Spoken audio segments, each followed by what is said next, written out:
மேடையிலும் அரங்கத்திலும் அமர்ந்திருக்கும் மேடைகளுக்கு முதல் வணக்கம். இந்த பிறவியில் நான் ரொம்ப சந்தோஷப்படுறது நடிகனாக முருகன் வேஷம் போட்டது தான். நிறைய வேஷங்கள் போட்டிருக்கேன், ஆனால் முருகன் வேஷம் போட்டது தான் நான் இன்னும் மறக்க முடியாத இந்த பிறவிலே நான் பெரும் பயனை அடைந்தாக நினைக்கின்றேன். இந்த படத்தை எடுத்தவர் கவியரசு கண்ணதாசனுடைய அண்ணா ஏஎல் சீனிவாசன் அவர்கள். சிவகுமார் தான் முருகன் வேஷம் நடிக்க போகிறான்னு தெரியாமையே முருகனை பற்றி அவர் எழுதின பாடல்கள் சாகாபரம் பெற்ற பாடல்கள். ஆறுமுகமான பொருள் வான்மகிழ வந்தான் அழகன் இவன் முருகன் என்னும் இனிய பெயர் கொண்டான். காலமுகல் பற்ற முகம் கோலமுகம் வாழ்க, கந்தனென குமரனென வந்த முகம் வாழ்க. தாமரையில் பூத்து வந்த தங்க முகம் ஒன்று, தன்னிலவின் சாரெடுத்து வார்த்த முகம் ஒன்று, பால்மணமும் பூமணமும் படிந்த முகம் ஒன்று, பாவலருக்கு பாடம் தரும் பழங்கி முகம் ஒன்று, வேல்புலியில் கண்ணீரண்டும் புலங்க முகம் ஒன்று, வெள்ளிரன் போலவரும் பிள்ளை முகம் ஒன்று என்று அந்த கார்த்திகை பொங்கல் பாடலாக போட்டிருப்பார். சாவித்திரி பாட்டு போட்டிருப்பார். சொல்ல சொல்ல இனிக்கிறடா முருகா உள்ளமெல்லாம் முன்பெயரை சொல்ல சொல்ல இனிக்கிறடா. முருகன் என்றால் அழகன் என்று தமிழ் மொழி கூறும், அழகன் என்ற குமரன் என்று மனமொழி கூறும். உயிரினங்கள் ஒன்றை ஒன்று வாழ்த்திடும் போது அதன் உள்ளிருந்த வாழ்த்தோடு உன் நல் வந்தோ தந்தா உன் அழுதவானால். ஆழ்படை வீட்டுக்கு பாடினா போதும் என்ன பாட்டு. வேண்டிய மாம்பழத்தை கணபதிக்கு அந்த வெள்ளி பனி தலைவர் கொடுத்ததற்கு ஆண்டியும் கோலமிட்டு மலை மீது அமர்ந்த பழனி ஒரு படைவீடு. ஒருவரும் தத்துவத்தின் சாரெடுத்து நல்ல ஓம் எனும் மந்திரத்தின் பொருள் வைத்து தந்தைக்கு உபதேசம் செய்த மலை எங்கள் தமிழ் திரு நாடு என்ற சுவாமி மலை. தேவர் படை தலைமை பொறுப்படுத்தி தோள்கள் தினவெடுத்து சூழல் உடல் இழுத்து கோயில் கொண்டே அமர்ந்த ஒரு வீடு கொஞ்சம் சென்று படைவீடு. குறுநகை தெய்வானை மலரோடு உந்தன் குல மகளாக வரும் நினைவோடு திருமண கோலம் கொண்ட ஒரு வீடு கொண்ட திருப்பரம் கொண்ட மண்ணு படைவீடு. தேவர் குறை தவித்து சிறந்த வந்து தெள்ளு தமிழ் குறைத்தை கனைமணந்து காவல் புலியை வந்து அமர்ந்த மணி எங்கள் கண்ணி தமிழ் தமிழ மொழி கல்லம்பலாமல் வரும் மனிதர்களுக்கு நல்ல காட்சி தந்து கந்தன் கனி தந்து வண்டி தெய்வான அமர் சோலை தங்க மயில் விளையாடும் பழம்பை சோலை என்று கண்ணால் இன்னொரு கண்ணாசம் எதிர்பார்த்தாங்க. இதெல்லாம் சாகா வரம்பட்ட பாடல். இந்த சிவகுமார் தான் அந்த வேஷம் நடிப்பாங்க தெரியாமையே அந்த மனுஷன் பாடிட்டு போயிட்டு அதுக்காக தான் நடித்தேன். அந்த முருகன் வேஷத்தை பீட் பண்ண சூர்யா கார்த்தி யாருமே நடிக்க முடியாது. 1967 நடிச்சது அப்படி ஒரு பாட்டு எழுதினார். அந்த கண்ணதாசன் வந்து என்னுடைய படங்களுக்கு பண்ணால் 2 பாடல் சிச்சுவேஷனையும் அந்த பாட்டை சொல்லிட்டு நான் உரையை முடிச்சுக்கிறேன். ஒரு படத்து பேர் சந்ததியின் பேர் மேஜர் சுந்தரராஜன் நாடகமாக போட்டார். நாடகமாக போட்டு படமாக நாங்கள் எடுத்தோம். கௌசிக்னு ஒருத்தர் நாகவேல் பெருமாள் தான் அதை வந்து எழுதி மேஜர் நாடகமாக போட்டு 100 நாடகங்கள் அது போச்சு. அது நாங்கள் திரும்ப படம் எடுத்தோம். அதாவது மேஜர் சுந்தரராஜன் ஒரு கிரிமினல் லாயர். அவர் வந்து கோர்ட்டுக்கு போனான்னா எதிராக யாருமே நிற்க முடியாது, கண்டிப்பாக அவர் ஜெயிப்பார். அப்படி ஒரு பவர்ஃபுல் லாயரு. ஆனால் எல்லா கெட்ட பழக்கம் உள்ள ஒரு ஆள். அவருக்கு ஒரே ஒரு பையன் விவேகானந்தர் மாதிரி அவன் அமெரிக்காவிலேருந்து படிச்சுட்டு இந்தியாவுக்கு வர்றான். ஏர்போர்ட்லேயே அந்த ஊரில் பெரிய மனுஷன் பூரா இவனுக்கு தான் என் பொண்ணை கொடுப்போன்னு முட்டி மோதிட்டு இருக்கிறாங்க. என் பையனுக்கு பொண்ணு தகுதி யாருக்குமே கிடையாது போகலாம் அப்படின்ட்டு இவன் பாட்டுக்கு தலைவட்ட இருக்கிறான் மேஜர் சுந்தரராஜன். அப்போது காலப்போக்கில் பையனுக்கு இந்த ஹெல்த்து டிட்டரேட் ஆகிட்டே போகுது. என்னமோ கொஞ்சம் செக் பண்ணி பார்த்தோம்னா பையனுக்கு பிளட் கேன்சர் அப்படின்னு தெரிஞ்ச போகுது. இப்போ என்ன பண்ணுறான், பையன் செத்து போகிறதுக்கு மாதிரி நம்மளுக்கு குழந்தை வேணும், சந்ததி வேணும் இருக்காங்க. இப்போ இவரு கட்டை எடுத்துகிட்டு ஒவ்வொரு ஊராக போய் நான் என் பையனுக்கு பொண்ணை கொடுங்க அப்படின்னு கேட்குறான். ஒவ்வொரு இடமாக போகும்போது நான் சொல்கிறாங்க, என் பொண்ணு அவ்வளோ சீக்கிரமாக விதவிதாக நமக்கு தெரிஞ்சு அவ்வளோ சந்தோஷம், ஒரு பையனுக்கு பிளட் கேன்சர் தெரியுமா சொல்லிட்டு அத்தனை பேர் ஃபோன் பண்ணி தகவல் கொடுத்துறாங்க. அதுக்கப்புறம் இந்த ஆள் எங்கேயுமே கட்டை வீட்டு பொண்ணுக்காக போக முடியல. நான் பப்பாய் போனார். காசுக்கு உடம்பை விற்றுட்டு இருந்த ஒரு பாலியல் தொழிலாளியை கல்யாணம் பண்ணிட்டு செய்யாமல் குழந்தை பத்தா 50,000 சொல்லி கூட்டிகிட்டு வந்து டெல்லியில் என் ஃப்ரெண்டு துரசாமியோட பொண்ணு போய் சொல்லி கல்யாணம் பண்ணி கொடுக்குறாரு. கல்யாணம் பண்ணி சிலோனுக்கு ஹனிமூன் அனுப்புகிறாரு. அங்கே போனாங்க, ஒரு கொஞ்ச நாள் இருக்காங்க. அவள் கன்சீவ் ஆகிடுறான். அங்கே ஒரு பாம்பேல ஒரு கிளைண்ட் வந்தோடனே இவன் ப்ராஸ்டியூட் திரும்பி யார் புது கிராக்கி அவனுக்கு அப்படின்னு கேட்குறான். உடனே எனக்கு அவனுக்கு சண்டை வந்து அடிச்சு முட்டி மோதிட்டு திரும்ப புறப்பட்டு வந்துடுறான். உடனே மேலே கேட்குறா, ஏமா பாதியில் வந்துட்டிங்கன்னா இது வந்து தங்கம் இல்லாமல் பூசின பித்தளைன்னு எனக்கு தெரிஞ்சு போச்சுன்னா என்னென்னா பாம்பேன்னு ஒருத்தர் வந்தான், அவன் கண்டுபிடிச்சிட்டான், நான் ப்ராஸ்டியூட் தெரிஞ்சு போச்சுன்னா வேறு ஏதாவது பிரச்சனை உண்டானா அதெல்லாம் ஒன்றும் இல்லைங்க, அது ஒன்று தான் நீ போன்னு சொல்லிட்டு உடனே என்னை கூப்பிடுவார் மேஜர். ஏண்டா உங்கள் அம்மா எந்த வயசில் செத்தா ஞாபகம் தெரிஞ்சு எனக்கு 2 வயசு இருக்கும்போது எங்கள் அம்மா செத்து போட்டான்.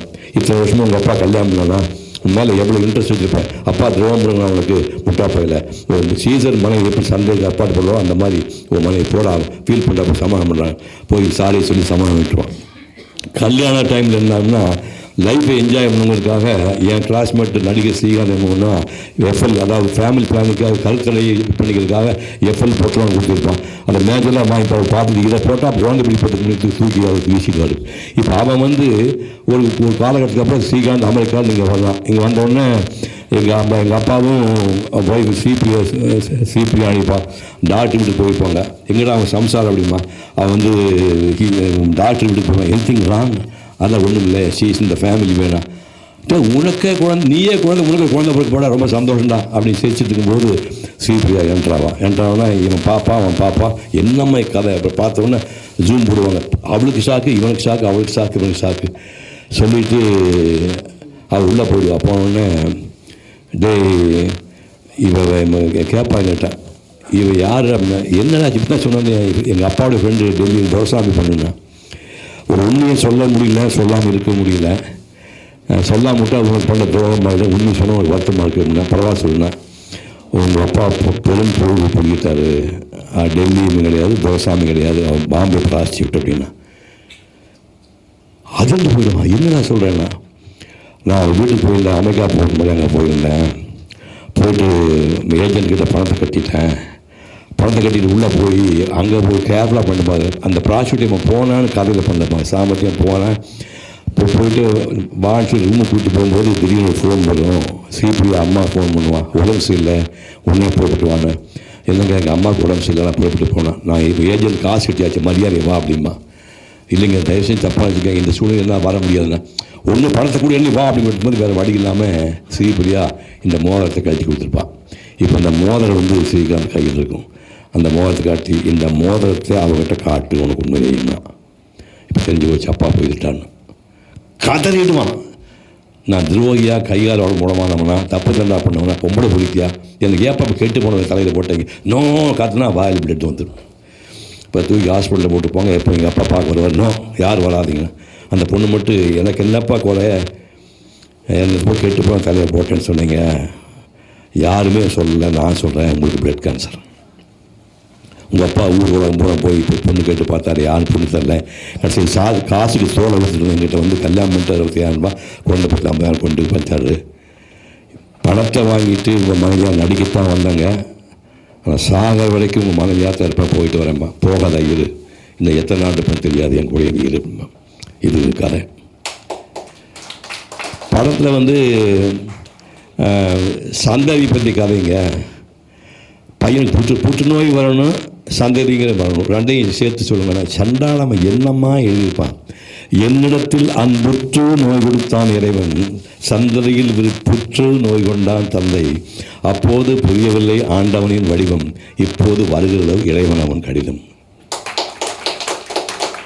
உதயத்தை நான் தான் முடிவு செய்தானா, அங்கு உள்ளவன் நேரில் வருவானா, நான் நேரில் தவளை கேட்டுக்கொள்ள, ஒரு துளி நீரில் 6 அடி உருவம் உலகினில் வந்தது எவனாலே, அந்த 6 அடி உருவம் 6 அடி மண்ணில் அறகப் போகணும் அவனால.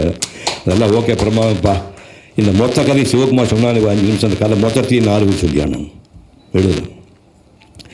இரவுக்கு வாழ்ந்த பெண்களில் ஒருத்தி உறவுக்கு வந்தது என் வீடு, அதில் வரவுக்கு ஒன்றை வைத்த பின்னாலே செலவில் முடிந்தது என் 7.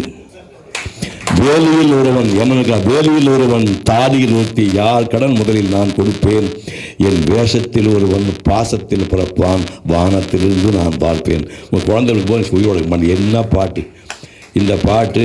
1977 ஜனவரி 9ஆம் தேதி தேவராஜ் அரசு தலைமையில் கண்ணதாசனுக்கு 50 ஆண்டு கொண்டாடுறாங்க.